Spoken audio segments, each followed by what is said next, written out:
algunos escritores ligados a Jules Verne y a las sociedades secretas. George Sand, 1804-1876.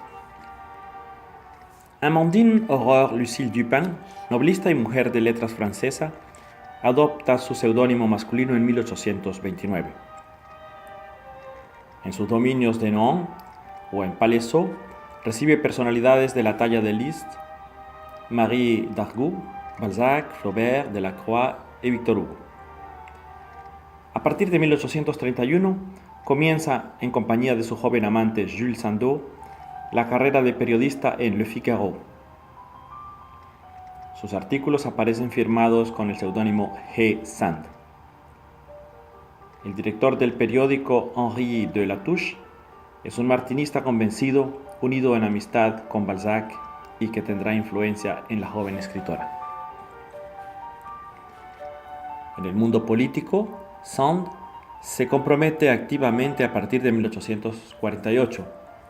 Inspira al francmasón Alexandre Ledru-Rollin y participa en el lanzamiento de varios periódicos. Funda con Pierre Leroux la revista Indépendance. Luego comparte amistad con los demócratas Arago, Bakunin y Armand Barbès. Este último, probablemente iniciado francmasón, será fundador de varias sociedades secretas, entre las que destacan Les Amis du Peuple y la Société des Droits de l'Homme. Por otra parte, la lista de corresponsales de Sand es bastante amplia. Flaubert, los hermanos Goncourt, Sainte-Beuve, Taine, Jules Verne, entre otros. Agreguemos entre sus amigos al carbonario Godefroy Cavaignac, ferviente republicano. La amistad con Pierre Leroux es determinante para que Sand impregne sus obras de misterio, de esoterismo y les dé un retoque de masonería.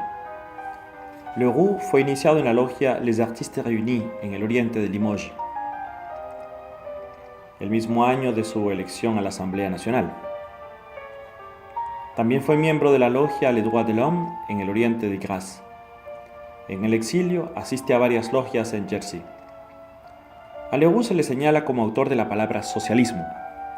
Este combatiente liberal se hace miembro de la Carbonería bajo la Restauración, pero luego partirá en el exilio después del golpe de Estado de 1851. Sand, sin duda alguna, fue conquistada por las ideas filosóficas de Leroux y pone de manifiesto sus teorías socialistas y utópicas en el libro Le Compagnon du Tour de France, donde también sobresalen las ideas del compañerismo expuestas por Agricole Perdiguier.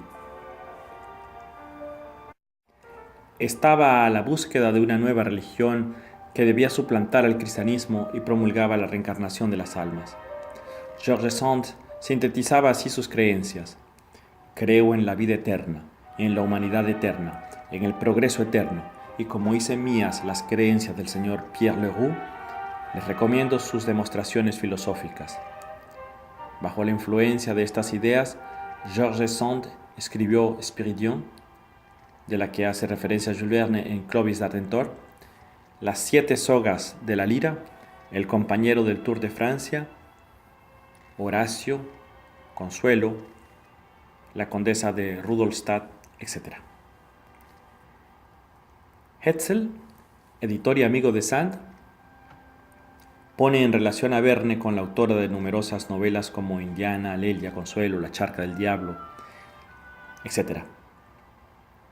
Hetzel, que mantiene buenas relaciones con sus escritores, envía los primeros textos de Verne a Sand, quien ya cuenta con 61 años y que goza de un reconocimiento sin límite en toda Francia. La escritora acaba de pasar 6 meses en el lecho de muerte de su compañero Alexandre Moreau. A propósito de los relatos de Verne, confiesa: han logrado distraerme de un profundo dolor y me han hecho soportar la inquietud.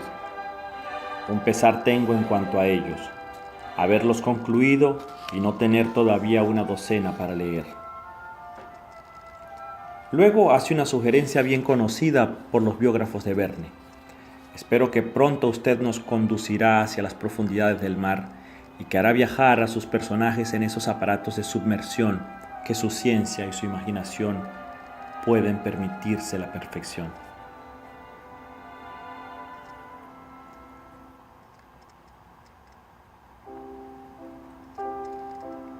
Víctor Hugo, 1802-1885.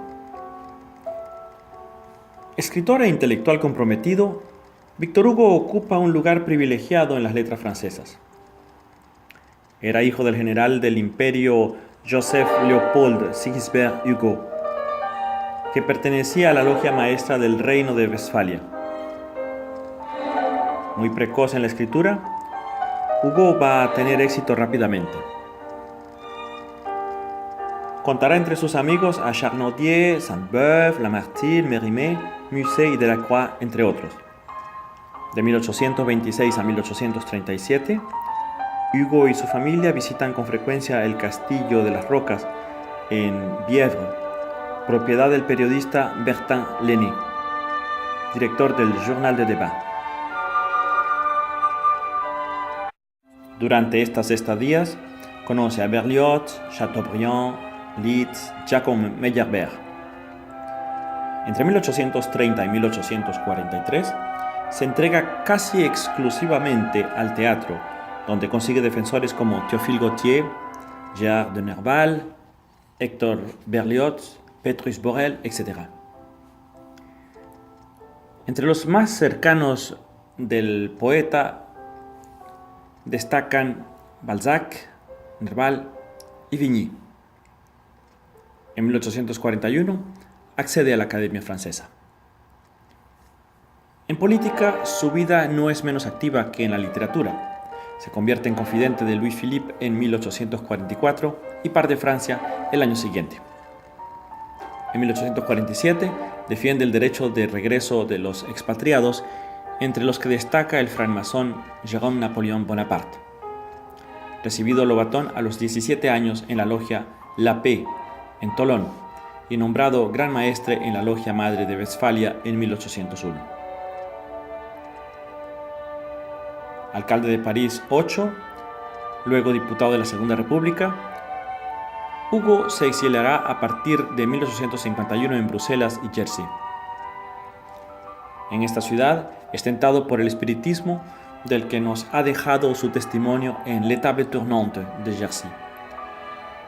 Durante el exilio recibió la visita de Jacques Boucher de Perthes, fundador de la prehistoria, también atraído por el espiritismo y el magnetismo. A su regreso, es elegido a la Asamblea Nacional en 1871, pero renuncia un mes más tarde para protestar contra la invalidación del francmasón Garibaldi. Numerosos son los políticos y escritores que conoce, los hermanos Goncourt, Clemenceau y los francmasones Lacroix y Gambetta. Bajo el gobierno de Ferry, se promulga la Ley de Reparación Nacional para indemnizar a las víctimas del golpe de Estado del 2 de diciembre de 1851. Hugo y algunos parlamentarios, todos víctimas políticas del mencionado golpe, entre los que cuentan algunos francmasones, se encargan de examinar los dossiers. Victor Schœlcher, de las logias Les Amis de la Vérité y la Clémente Amitié, Louis Grepot, Noël Madier de Manchot, logia La Clémente Amitié, Martin Nadeau, iniciado en Inglaterra y amigo de Pierre Leroux. La búsqueda espiritual del poeta, quien por cierto nunca fuera bautizado y que criticara duramente la Iglesia, lo lleva a beber de otras fuentes. Lee el Corán, se inspira del druidismo y vive de cerca el espiritismo. Es iniciado por su amigo Delphine de Girardin en las mesas giratorias, una práctica salida del espiritismo anglosajón y que pretendía intentar poner en comunicación a los adeptos con los muertos. La muerte de su hija Leopoldine provoca en él un profundo deseo de una búsqueda espiritual. A pesar de esta particular búsqueda, Hugo será siempre un ferviente creyente en Dios. Algunos pensarán que Víctor Hugo fue miembro de las filas de la masonería, pero desde muy joven el poeta renunció a toda creencia que lo enmarcara fuera de su independencia intelectual. En el fondo, fue siempre un deísta. En 1848, el joven estudiante Jules Verne aún no conoce a Victor Hugo, pero se vanagloria de tener amplias relaciones literarias. Un año antes, le escribe a su padre a propósito de Madame de Barère. Ella me presentará a un joven amigo íntimo de Victor Hugo.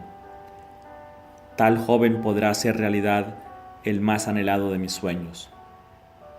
La persona a la que Verne hace referencia es el conde de Coral. Este Coral, amigo de Hugo, me llevará a su casa cuando el semidios pueda recibirme. Hugo seguirá siendo para Verne el gran maestro e ídolo. Afortunadamente para Verne, un gran lazo los va a unir, el editor Hetzel. En 1875, cuando el gran triunfo de la obra extraída de La Vuelta al Mundo de 80 días, Hugo pide 4 entradas a Rit y a La Rochelle por este sorprendente éxito. De más está decir que Hugo se encuentra sin duda alguna entre las fuentes de inspiración de Verne.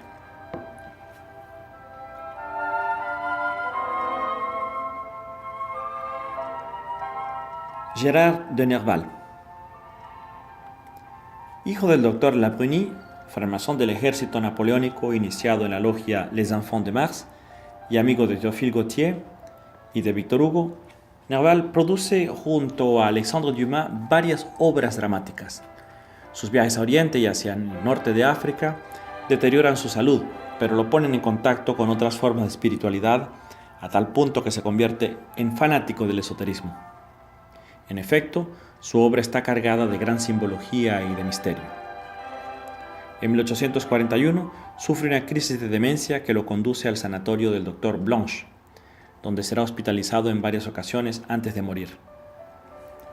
El 17 de octubre de 1854, Nerval escribe una carta llena de términos masónicos, pero Luquet muestra que Gérard confunde diversas nociones mal asimiladas, o que su estado mental le hace confundir. Su identidad masónica aún permanece desconocida hoy día, incluso si se sabe que el poeta proclamó en diversas ocasiones su pertenencia a la orden. Lo más desconcertante es su perfecto conocimiento de ritos y símbolos, así como de la doctrina masónica que él expone en su viaje a Oriente. A esto hay que agregar su extraordinaria historia de la Reina de la Mañana y de Solimán, en la que prueba su familiaridad con la leyenda de Irán. Algunos piensan que Nerval fue iniciado en 1847 en la logia La Justice, para entonces escocés 133, gracias al padrinazgo de sus amigos Godefroy y Louis Ulbach. Para otros, habría sido iniciado en compañía de Gautier en una logia ocultista. No olvidemos que es a la clínica del Dr. Blanche a donde acude Verne para solicitar consejos a propósito de su hijo Michel.